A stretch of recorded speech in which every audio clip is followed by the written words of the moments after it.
بسم الله الرحمن الرحيم والصلاة والسلام على أشرف المرسلين. Assalamu alaikum. J'ai le plaisir de vous expliquer via cette vidéo un exemple sur l'effort tranchant, le moment fléchissant et la flèche. Énoncé de l'exercice. Soit une poutre droite de longueur L encastrée à une extrémité et soumise à une charge répartie P égale à Q fois L, tel qu'il est illustré sur la figure ci-contre. On demande de 1.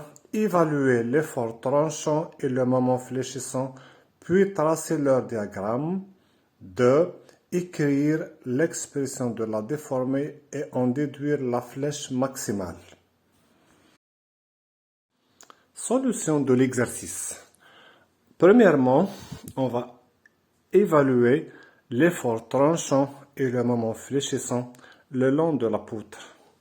Dans cet exemple, une seule coupe suffit pour évaluer ces paramètres le long de la poutre. Ainsi, en effectuant cette coupe et en remplaçant l'élément découpé droit par l'effort tranchant T et le moment de flexion MF, et on étudie l'équilibre de l'élément gauche.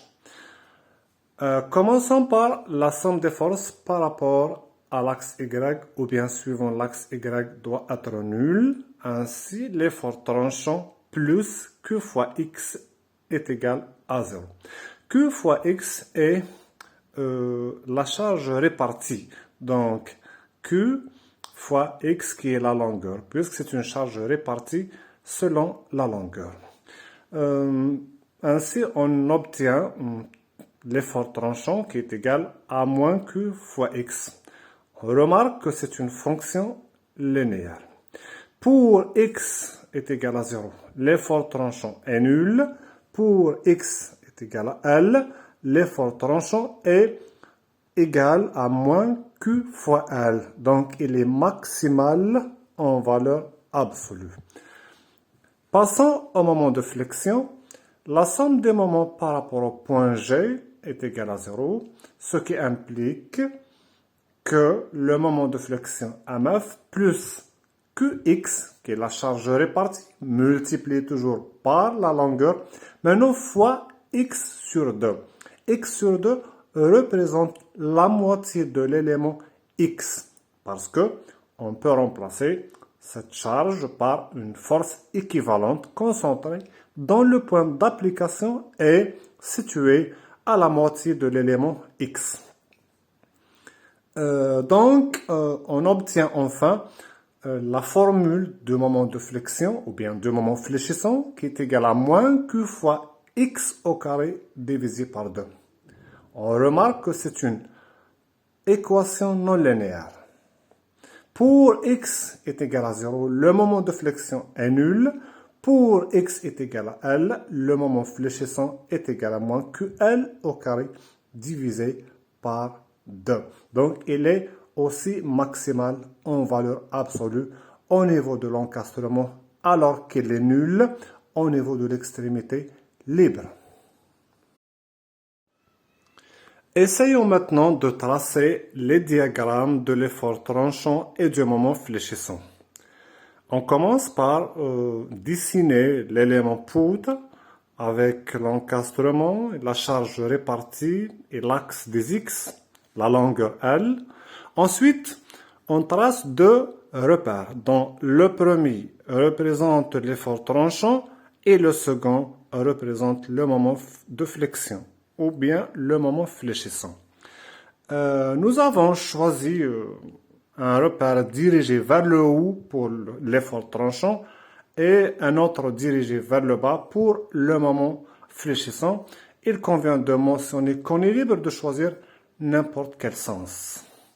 Donc, pour le traçage de diagramme de l'effort tranchant, il s'agit d'une fonction linéaire. T est égal à moins Q fois X. Pour X est égal à 0. L'effort tranchant est nul. pour x est égal à L, l'effort tranchant est égal à moins que L. Donc, il est maximal en valeur absolue au niveau de l'encastrement.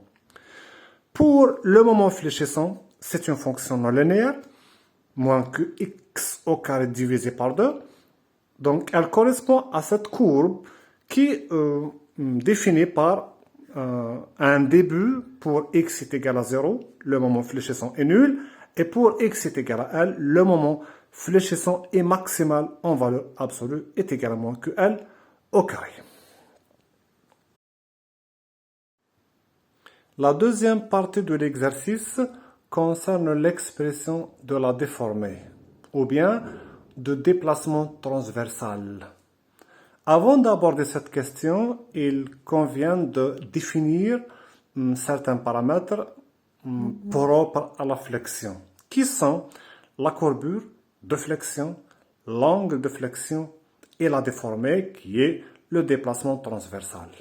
Donc la courbure, K, est la dérivée seconde de déplacement transversal par rapport à X.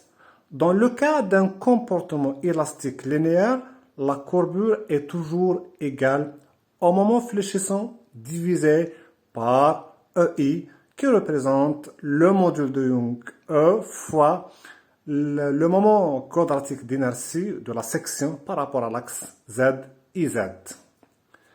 L'angle de flexion θ est l'intégrale de la courbure, ou bien la dérivée de déplacement transversal.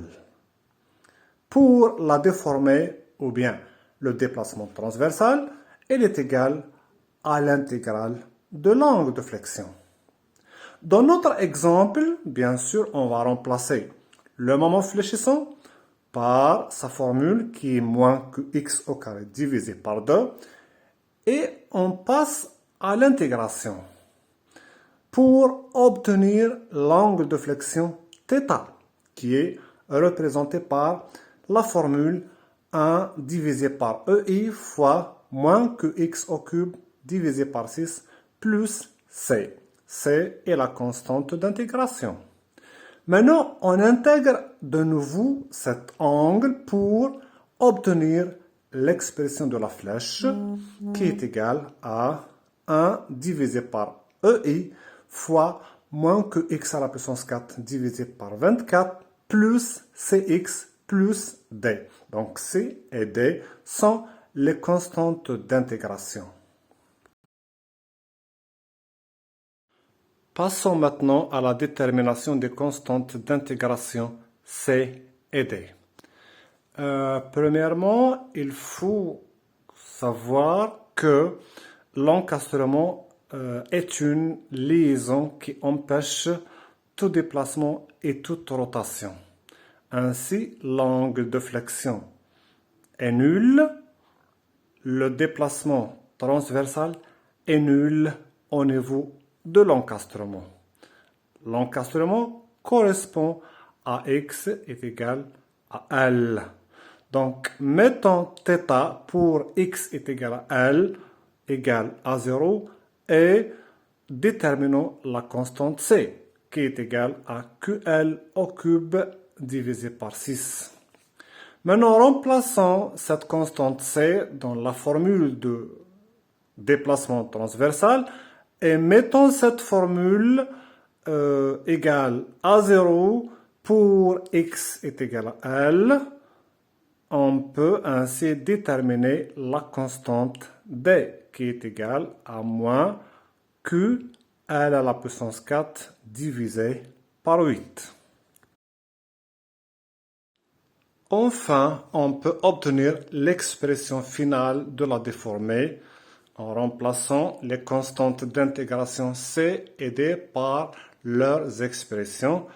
Le déplacement transversal ou bien la déformée a pour fonction moins que divisé par EI fois x à la puissance 4 divisé par 24 moins L au cube fois x divisé par 6 plus L à la puissance 4 divisé par 8.